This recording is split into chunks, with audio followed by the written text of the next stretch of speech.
crying little. Yoga.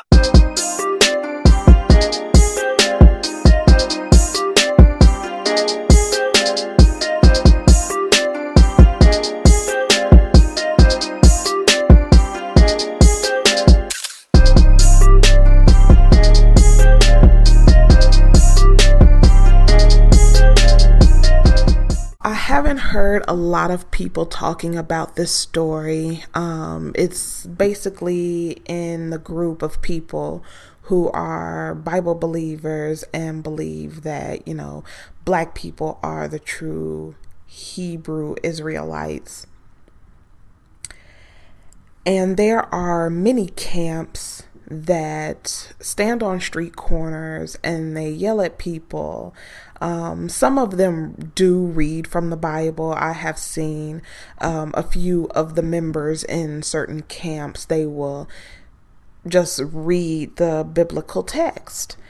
And a lot of people will get mad from that. It's not like they're cussing and yelling and saying nasty remarks to people. They are just literally standing there reading the Bible. They aren't, mad and angry and hostile. And I've seen that. But there are some who stand on the street corners and they harass people. They yell mean things, nasty words, and they talk about Black women, and it is absolutely disgusting, the things that they say about Black women.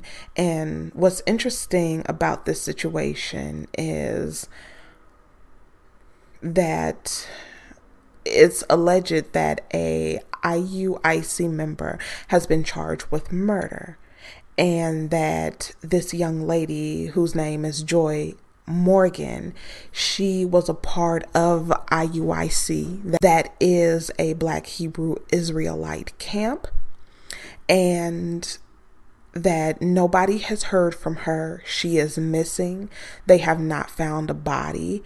They believe that she is dead. Her mother spoke and she believes she's alive. They don't know where she is. She's missing. She called these people her family, and people are saying that the elders of IUIC are not saying anything. People are signing non-disclosure statements. These are the allegations against them.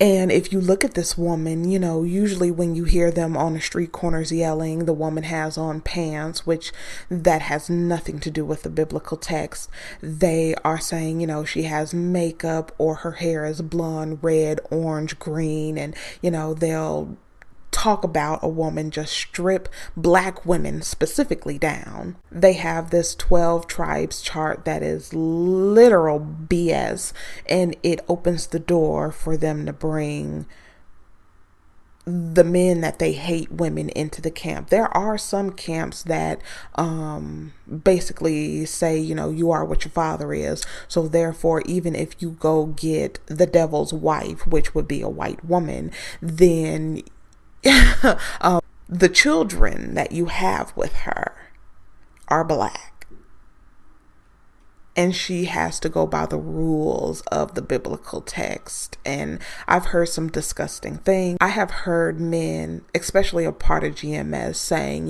you can abuse your wives. The wives have to work, bring home the money to them.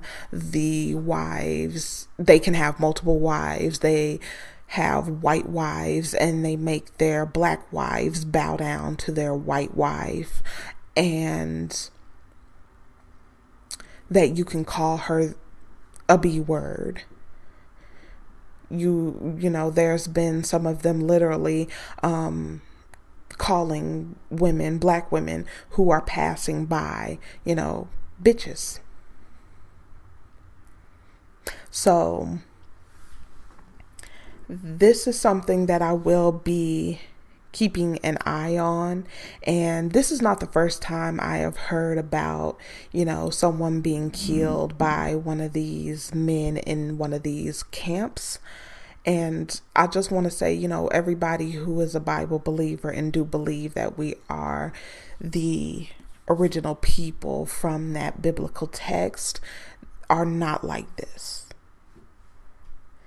A lot of these camps, you have to go back and you have to see who these original members are. I've heard that, one of the elders in IUIC was a former police officer.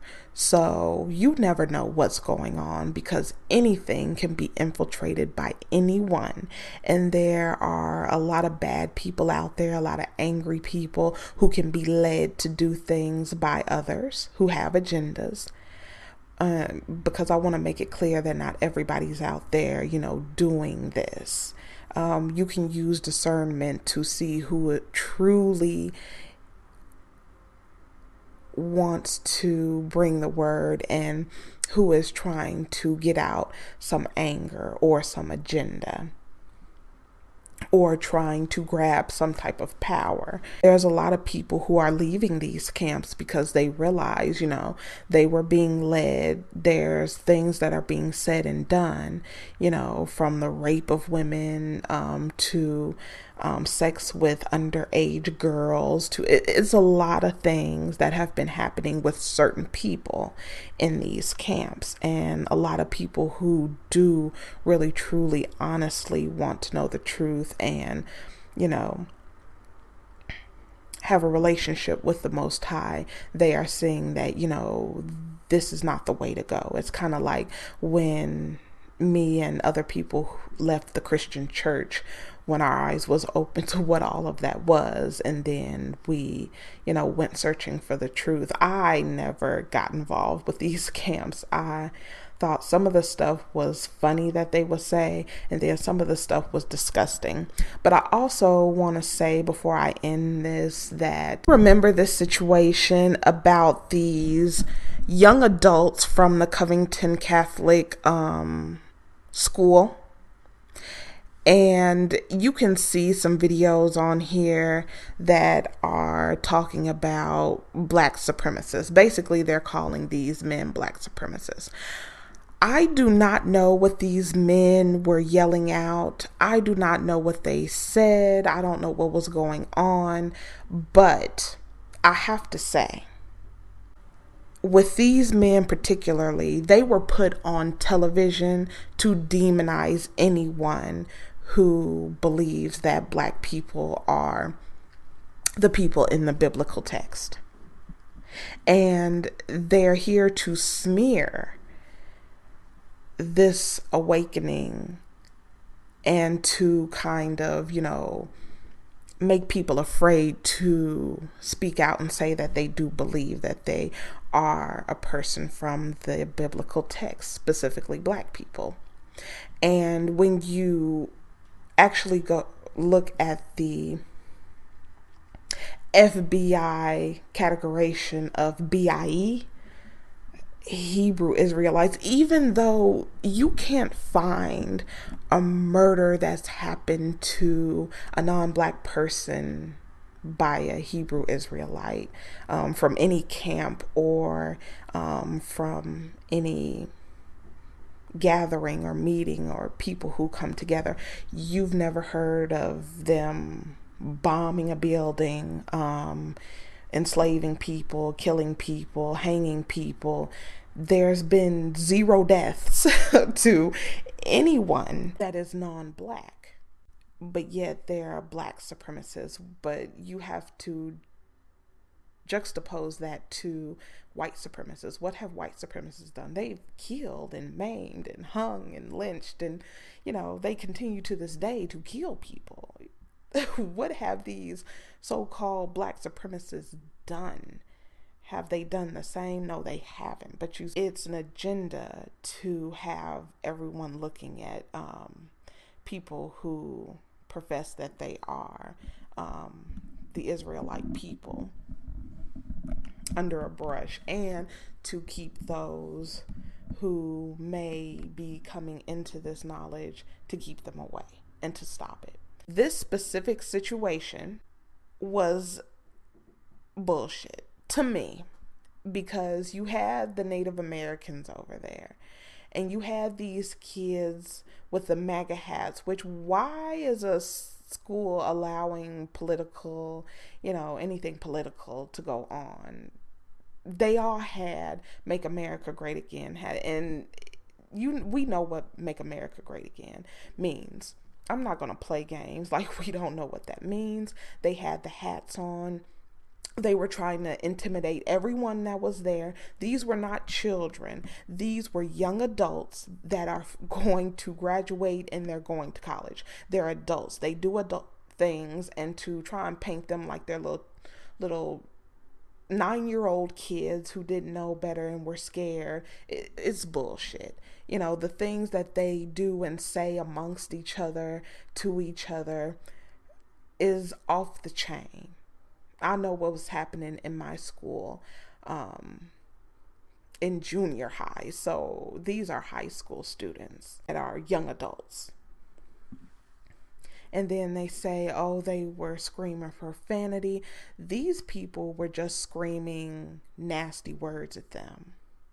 They were not up in somebody's face, intimidating and threatening them. So I don't want people to think just because I have some things to say negatively about these camps and the nastiness that comes out of there, that in any way that I agree with this situation with the Covington Catholic young adult students. They were not intimidated. Maybe their feelings was hurt because somebody was calling them names. Oh well. But let me know what you think about this situation. Let me know what you think about this young girl. Do you think that she ran away and she's in hiding because she's afraid for her life, that she wanted to escape IUIC? Or do you think that something has happened to her and that she has possibly been murdered? I will leave it here. Let me know what you think, and I'll see you in the next one.